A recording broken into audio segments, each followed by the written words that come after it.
Assalamualaikum warahmatullahi wabarakatuh. Anak-anakku semua kelas 11 dan kelas 12 RPL, kita lanjut lagi belajar Laravelnya ya.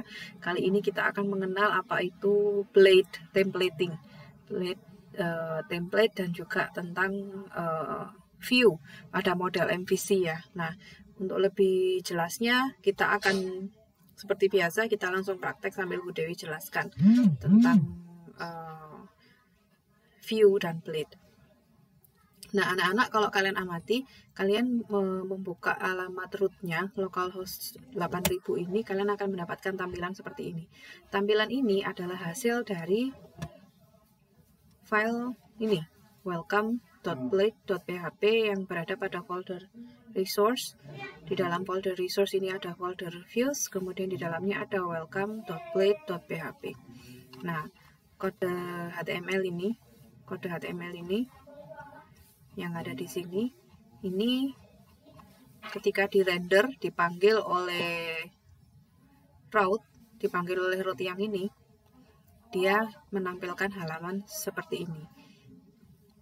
Jadi di sini di rute root yang garis miring biasa ini, garis miring 1 ini artinya manggil root dokumen ya, alamat rootnya. Kemudian ketika dipanggil alamat root itu, dia mengembalikan sebuah view. Di sini ada view dengan parameter welcome. Jadi dia memanggil view, parameternya welcome. Nah, parameter welcome ini sama seperti nama file di welcome.blade.php. Welcome-nya saja, .blade.php-nya tidak diikutkan. Nah, fungsi view ini dia digunakan untuk memanggil mekanisme di dalam Laravel yang dapat melakukan rendering sebuah halaman HTML agar supaya bisa ditampilkan di dalam browser. Nah, sekarang kita coba memodifikasi sedikit untuk kalian agar supaya lebih tahu tentang apa sih sebenarnya view itu. Kalau kita ingin menampilkan sebuah HTML di dalam halaman web, kita bisa langsung seperti ini sebenarnya. Misalkan kita pakai H1, welcome. Nah, kalau kita buat seperti ini, maka jadinya welcome. Jadi sebenarnya kita secara naif, secara biasa ya, secara logik, kita bisa aja ngetikkan kode HTML di sini sesuai yang kita inginkan. Dan kita juga bisa menampilkannya di halaman web, gitu ya. Nah, tapi cara-cara seperti ini itu tidak disarankan sehingga kita harus menggunakan yang namanya model MVC atau model view dan controller. Nah, seperti ini.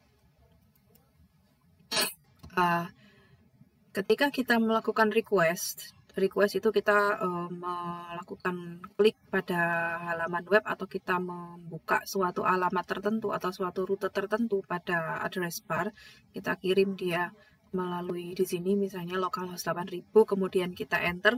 Nah, ini kita sedang melakukan request yang kita kirim itu diatur oleh controller, yang pada akhirnya controller itu akan menghasilkan respon yang sesuai dengan apa yang kita minta. Nah, pada saat dia diproses pada controller ini, dia bisa menggunakan dua hal, bisa menggunakan model, bisa juga menggunakan view. Nah, model ini terkait dengan database. Jadi nanti kalau kita sudah belajar database, kita akan main-main juga dengan menggunakan model abstrak dari sebuah database gitu ya. Nanti di topik kemudian hari. Nah, selain model, controller juga bisa menggunakan view. View ini adalah bagian yang bertugas untuk melakukan render sebuah kode program untuk bisa ditampilkan di halaman, di layar, di halaman browser seperti ini. Jadi yang dirender adalah kode-kode HTML tentunya, karena yang ditampilkan adalah kode HTML, adalah halaman web di sini. Nah, jadi ketika kita melakukan request lagi, misalnya rute yang kedua, hai, seperti ini. hi. Nah, dia akan tampil hello world. Ini adalah bagian kerja dari controller yang menangani request kita. Kita melakukan request di sini di address bar, ditangkap oleh controller, kemudian dia akan menghasilkan respon. Responnya adalah sesuai dengan yang kita panggil. Yang kita panggilkan adalah rute hi. Dia menampilkan hello world sesuai dengan yang kita panggil. Nah, seandainya ini kita ganti untuk menampilkan sebuah view welcome. Nah, kita belum buat yang lain ya, baru ada satu template. Nah, maka meskipun kita panggil dengan localhost 8000 /hi, kita akan kembali juga ke halaman ini karena ketika kita karena di rute di baris ke-22 ini, ketika kita tuliskan _hi sebagai ID rute kita, dia di sini diperintahkan untuk mengembalikan atau melakukan render view dari welcome. Welcome itu di sini. View ini relevan dengan nama folder ya. Nama foldernya kan view. Jadi dari folder view dia menampilkan welcome. Welcome itu adalah ini, welcome.blade.php. Nah, seperti itu. Kemudian kita juga bisa mencoba membuat template kita sendiri. Nah, sekarang kita akan mencoba membuat di dalamnya folder view ini sebuah folder lagi. Kita kasih nama home. Kemudian di dalam folder home ini kita kasih sebuah file namanya index.blade.php. Nah, di sini kita bikin HTML.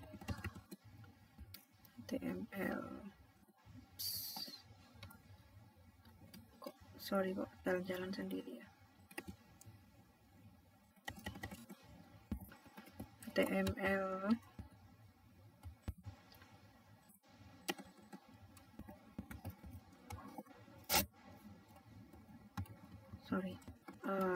kepala keyboardnya budaya KR ini ya. Kalian boleh pakai boilerplate biar supaya nggak ngetik manual.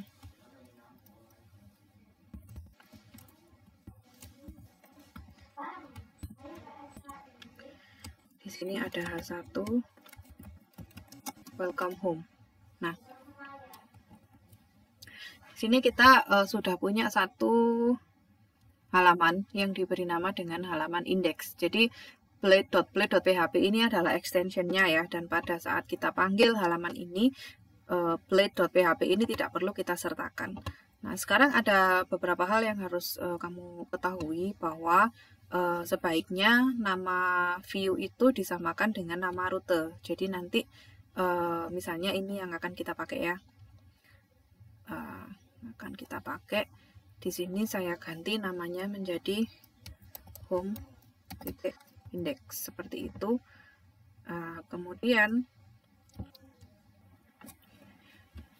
Kemudian untuk memanggil file index ini yang berada di dalamnya folder home, kita bisa menggunakan fungsi view. Kemudian di dalamnya sebagai parameter yang pertama kita tuliskan home, nama foldernya. Kemudian titik index, nama filenya tanpa blade.php. Jadi nama folder titik index. Kenapa kok home titik index? Ya karena file index ini berada di dalamnya folder home sebagai parameter yang pertama. Parameter yang kedua, bisa jadi kita harus mengirimkan beberapa nilai dalam bentuk array ke dalam template itu ya. Nah, nanti kita akan belajar juga mengirimkan nilai ke dalam template, tapi sementara ini kita masih belum kirim nilai apa-apa, sehingga parameter yang kedua masih kosong.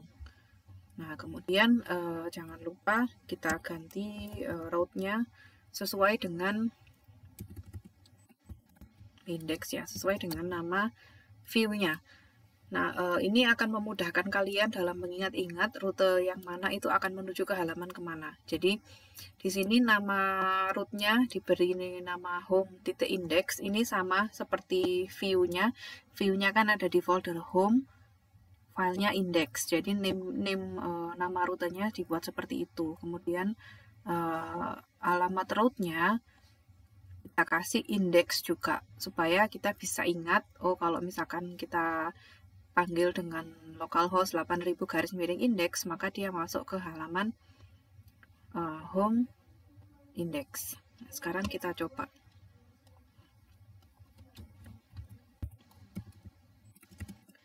Kita panggil index. Nah, ini ya. Sesuai dengan apa yang sudah kita buat di halaman index.blade.php. Nah, jadi saya ulangi lagi. Ketika kita ingin menampilkan template Blade, halaman Blade ke dalam layar ini ya di browser, kita panggil dengan menggunakan fungsi view, kemudian kita tuliskan template-nya di parameter pertama, nama template-nya index, dan kalau dia berada di dalam sebuah folder, maka ditulis dulu nama foldernya. Jadi di sini template kita ada di folder home dengan nama template-nya adalah index. Sehingga saya tuliskan home titik index. Perlu diingat bahwa .blade.php-nya tidak perlu diikutkan. Kemudian pastikan juga nama rutenya untuk memudahkan kalian mengetahui dan mengingat-ingat bahwa rute ini ada menampilkan halaman ini, rute itu menampilkan halaman itu, maka sebaiknya nama dari rute itu disamakan persis seperti nama view. Seperti itu. Nah, kemudian rutenya, URL-nya atau alamat rutenya bisa kita samakan dengan nama template-nya. Jadi index, kemudian view home.index karena dia berada di dalam folder home, filenya index. Lalu nama rutenya sama seperti nama view. Seperti ini. Tuh. Nah, kita coba lagi, kita bikin satu file lagi. Misalnya kontak.blade.php. Nah, sekarang kita coba bikin halaman kontak.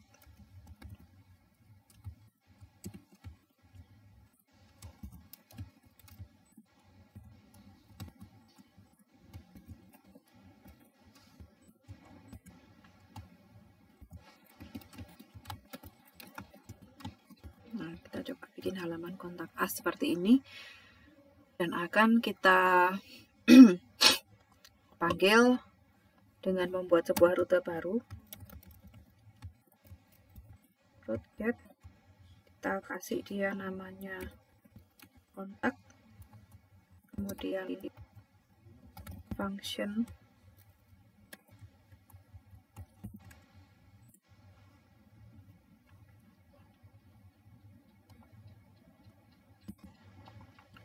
Nah, ini keliru. Ini seharusnya di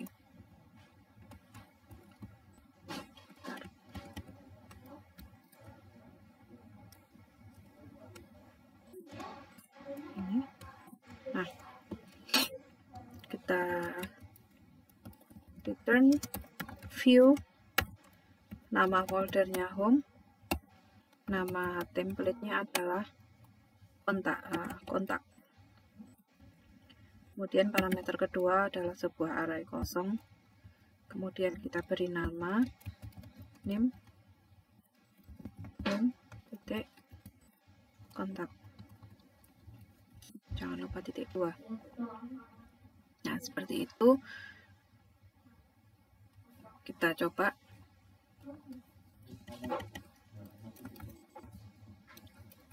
Kontak seperti ini. Nah, sudah bisa masuk ke halaman kontak.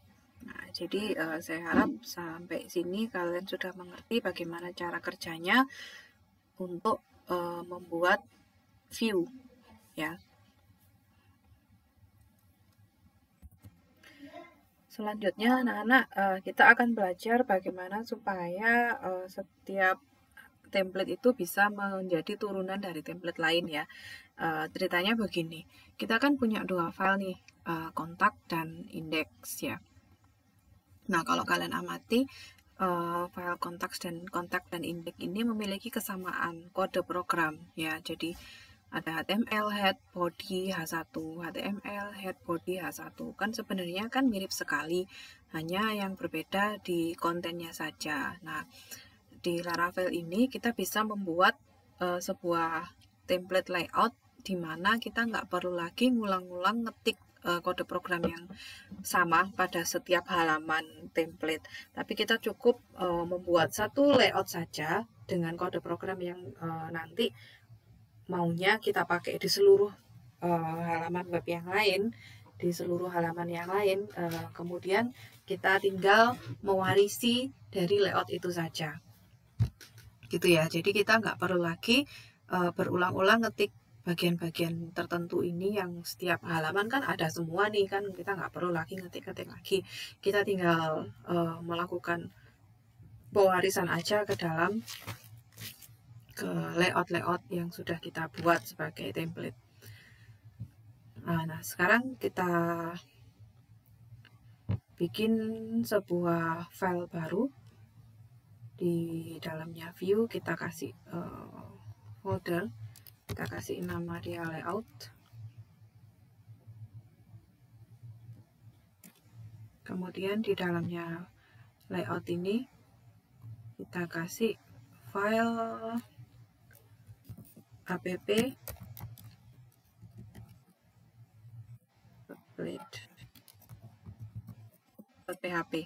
Nah, sebenarnya lebih baik kalau layouts ya pakai S karena nggak cuma satu nanti isinya. Nah, di dalamnya app.blade ini, di dalamnya app kita juga bisa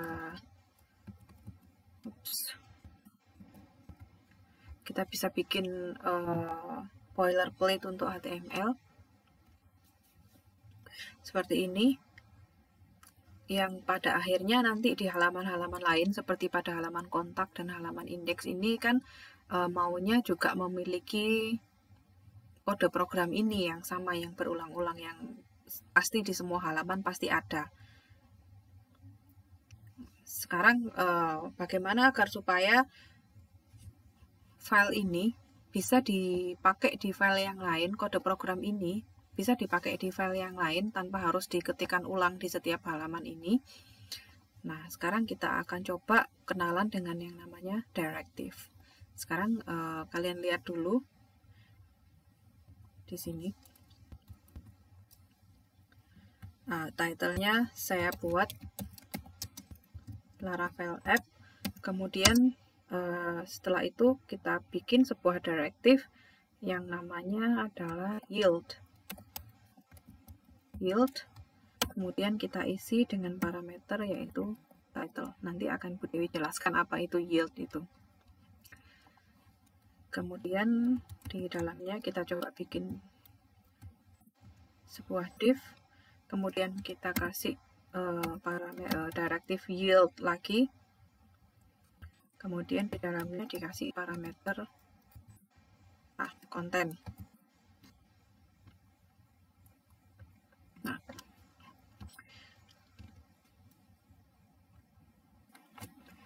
Nah, ini namanya directive ya. Diawali dengan tanda add seperti ini, kemudian ada sebuah parameter yang diisikan di dalamnya.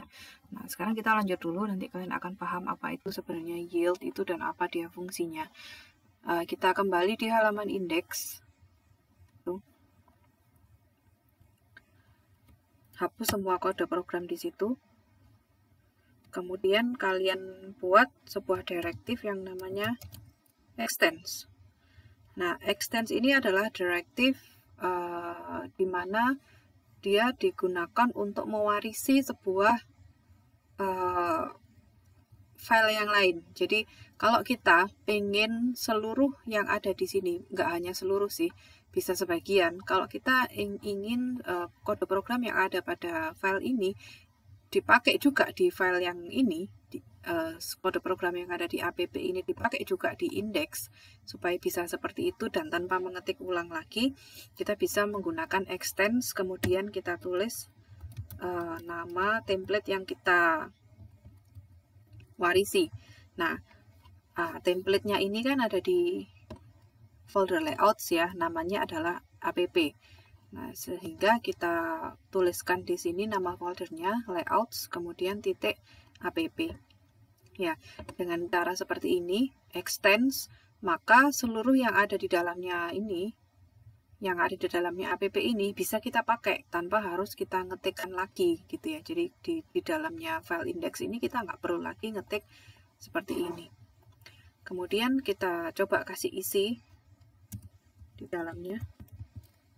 H1 hello home seperti ini. Sekarang kita cek di browser.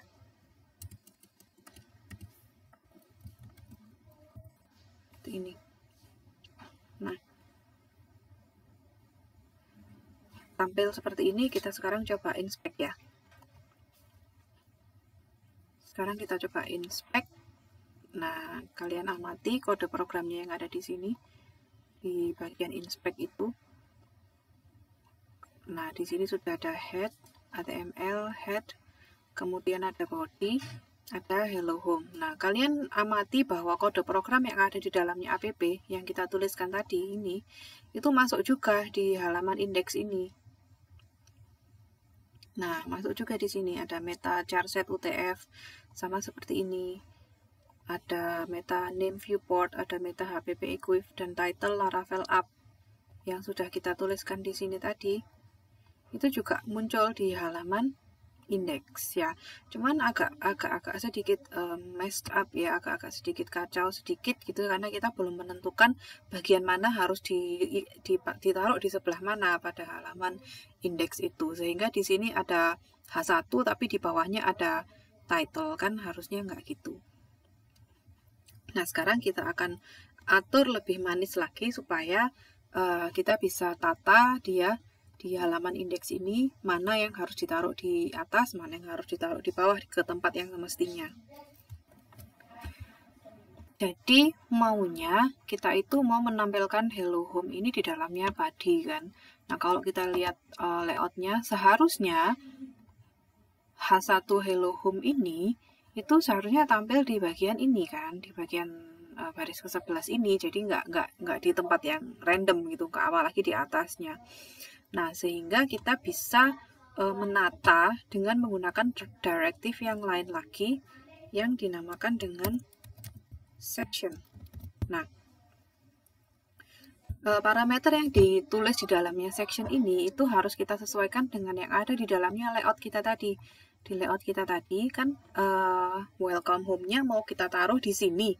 Nah, di sini kita sudah kasih nama yaitu content. Jadi di directive yield-nya tadi kan fungsinya dia digunakan untuk membuat semacam penanda gitu ya, di mana nanti kita akan meletakkan suatu kode program. Nah, kalau kita mau meletakkan kode program kita itu di sini, di bagian sini, maka kita bisa ambil namanya yaitu content. Kita kasih di sini konten. Nah, kalau pakai directive section itu ada pasangannya yaitu end section. Ini untuk menandai awal dan akhir dari sebuah section. Baru di dalamnya kita tulis H1 hello home. Ini seperti ini. Jadi nanti hello home, H1 hello home ini dia akan tampil pada layoutnya itu pada posisi konten ya, karena di sini kita tuliskan sectionnya adalah konten. Nah, sekarang kita coba. Nah, sekarang kalian amati hello home-nya dia sudah masuk ke bagian div dan head-nya tidak campur aduk lagi. Susunan HTML-nya sudah bagus. doctype, HTML language, head, meta, head, kemudian body, div, baru hello home di dalamnya. Nah, kalimat hello home ini persis tampil pada posisi di mana konten itu tadi kita kasih tanda. Jadi kalian sekarang sudah tahu nih kalau directive yield ini digunakan untuk menandai suatu bagian gitu.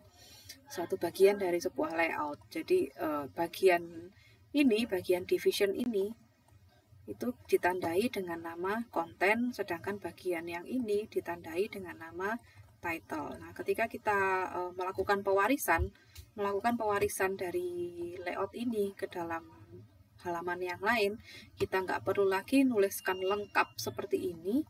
Kita tinggal melakukan extend layouts.up, artinya kita mewarisi file up di folder layouts, sehingga kita nggak perlu lagi nuliskan boilerplate-nya yang atas ini.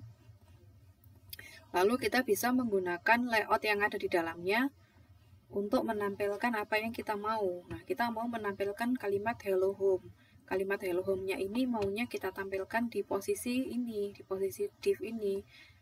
Nah, di posisi div ini kita kasih penanda. Kita kasih penandanya namanya konten dengan menggunakan directive yield. Sehingga di sini kita bisa kasih section. Diberi parameter konten. Kemudian kita isi dia sectionnya itu dengan kalimat hello home sesuai dengan yang kita inginkan. Kemudian kalau sudah selesai, kita bisa kasih end section untuk menandai awal dan akhir dari sebuah konten. Nah, seluruh yang ada di dalamnya section ini dia akan tampil pada posisi yield konten ini. Nah, sekarang kita coba bikin yang sama untuk halaman kontak ya. Kita hapus aja, kemudian kita buat sama seperti ini. Karena kita sudah bikin layout di sini ya, satu file untuk semuanya, jadi kita nggak perlu ngetik lagi yang semacam ini. Kita tinggal lakukan extend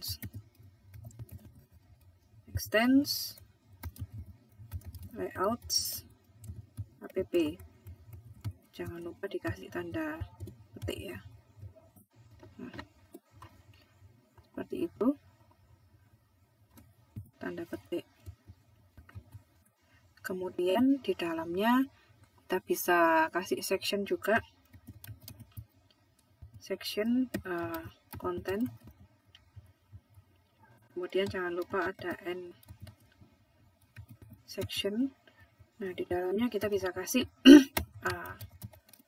as gini. Nah, cukup seperti ini. Jadi bayangkan kalau kita punya ratusan file yang lain yang pengen pakai layout yang sama, kita cuma tinggal bikin satu layout aja. Nah, kemudian kita bisa pakai layout itu di banyak halaman yang lain hanya dengan menggunakan extend seperti ini. Ini sangat mempercepat dan memudahkan kita dalam mengembangkan sebuah web. Kita akan coba pada halaman kontak. Nah, kalian amati. Di halaman ini kode programnya udah lengkap nih, meskipun kita nggak perlu ngetik karena tadi kita sudah extend gitu. Kemudian kita amati penanda kita yang lain ya. Tadi kan kita sudah ngisi di konten. Nah, sekarang kan kita tadi juga bikin penanda yield dengan menggunakan directive yield pada posisi title ya. Kita kasih nama title di sini. Nah, ada sedikit perbedaan antara yield yang pertama ini, yang title ini, dengan yield yang konten. Pada yield konten, kita cenderung memiliki banyak sekali program yang akan ditaruh di situ sebenarnya. Jadi kan nggak mungkin kan konten sebuah halaman web itu cuma judul begini aja, kan pasti banyak ya. Jadi nanti yang akan dirender di sini tuh akan banyak. Nah, tapi kalau judul kan biasanya memang cuma satu baris aja, kita nggak akan ngisi banyak sekali judul di sini. Nah, sehingga kita bisa melakukan pewarisan pada title ini dengan cara yang lebih singkat gitu. Khusus untuk baris-baris yang simple ya, seperti title seperti ini kita bisa pakai dengan cara seperti ini. Section, kita kasih namanya kan title sesuai dengan yang di sini ya. title. Ini nih harus sama persis karena kita maunya memberi judul pada halaman itu. Maunya memberi judul, dan posisi judul kan berarti di sini jelas. Di sini. Ya, posisi judul itu di sini. Kita tulis namanya title, kemudian baru di parameter yang kedua kita tuliskan judulnya apa. Homepage misalnya. Kemudian juga di kontak ini kita juga bisa kasih section lagi untuk mengisi judulnya. Nah, title kita isi sesuai dengan direktifnya. Di sini penandanya, title. Kita tulis, kemudian kita kasih judulnya kontak page untuk pada halaman kontak. Nah, kita nggak perlu lagi ada end section di sini, karena memang dia hanya digunakan untuk melakukan render satu baris kata aja, satu baris kalimat ya, judul ini aja. Nah, kalau yang seperti ini kan banyak toh sebenarnya. Kita di sini bisa jadi ada paragraf Jalan Pahlawan, Kali Arjosari misalnya. Nah, kan ada banyak yang dirender kan, lebih dari satu baris program, lebih dari satu kalimat. Nah, kalau yang di sini, kalau yang di render itu hanya satu kalimat saja, bisa langsung seperti ini tanpa ada buka tutup section. Seperti itu maksudnya. Jadi di sini kan cuman render satu kalimat judul aja. Jadi kita nggak perlu buka tutup section seperti ini. Jadi kita tinggal section. Parameter yang pertama kita tulis penandanya tadi, yieldnya. Kemudian parameter yang kedua adalah kalimat apa yang mau kita taruh di situ. Sama seperti ini. Nah, sedangkan untuk yang konten, karena isinya banyak, nggak cuma satu kalimat, maka kita harus lakukan dengan menggunakan section dan end section. Seperti itu. Oke, sekarang akan kita cek pada halaman kontak. Nah, kalian sudah amati di sini muncul judulnya kontak page. Kemudian pada halaman indeks kita cek juga. Nah, homepage sudah muncul di sini. Jadi kita nggak perlu nulis di halaman homepage, kita nggak perlu nulis head, title, dan seterusnya. Kita tinggal extend aja ke situ, ke sini. Kemudian kita isi dia sectionnya dengan judul kita. Itu namanya adalah template inheritance atau pewarisan template. Jadi satu template itu bisa mewarisi, satu template bisa mewariskan layoutnya atau bisa mewariskan isinya ke dalam template yang lain, dan template-template ini bisa mewarisi sesuatu template yang lain. Jadi bisa saling bermanfaat satu sama lain ya, sehingga kita nggak perlu lagi mengulang-ulang layout yang sama untuk semua halaman. Demikian anak-anak tentang perkenalan templating dan template inheritance. Silakan segera dipraktikkan ya. Kalau ada kesulitan silakan segera bertanya dan berdiskusi. Jangan lupa diupload hasilnya ke GitHub ya, supaya Budaya bisa cek. Terima kasih. Assalamualaikum warahmatullahi wabarakatuh.